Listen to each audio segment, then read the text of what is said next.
My whole life centres on going within and creating peace and love and truth. That's my whole world. I forget not everyone's living like that. I'm very blessed to be living the life I'm currently am. One of the main things that meditation taught me is that I'm not my thoughts and how to separate from my thoughts. When I was learning how to meditate, I watched a doco on Netflix. It was by Headspace. It was like a beginner's guide to meditation, and they had this great imagery on there of this highway full of cars and buses and trucks and bikes going this way and that way, and a person standing on the edge of the highway and saying, like, we are the people on the edge of the highway. These are our thoughts running this way, that way. But we're not the thoughts, we're the one that sees them. I found that really helpful, even though I didn't understand it before I really delved into meditating.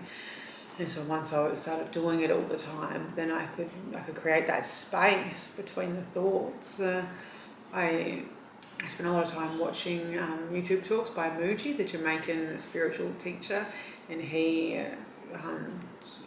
teaches on how the fact that we're the observer of the thoughts. We're not the one who thinks the thoughts, we're the observer of the thoughts. And I get that now.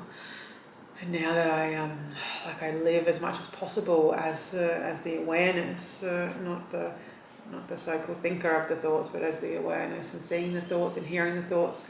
I forget not everyone's living like that. It's so important that we see we're not our thoughts. I know at times when things get a bit chaotic on the inside, it's like your thoughts are running around everywhere. They're bouncing, and it's real loud.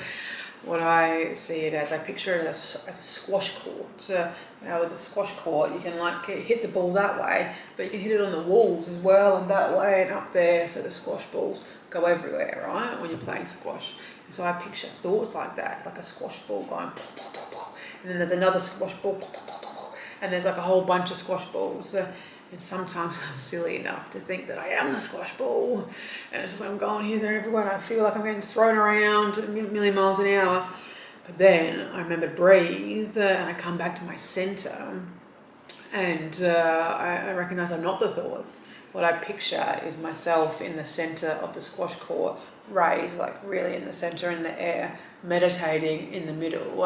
And I know all the thoughts are running around me, but I'm not the thoughts. I'm the one that's aware of them. And so then if I come back to center and I do that, it doesn't take long for all those squash balls to drop to the ground, and then I have some quiet and I have some silence again.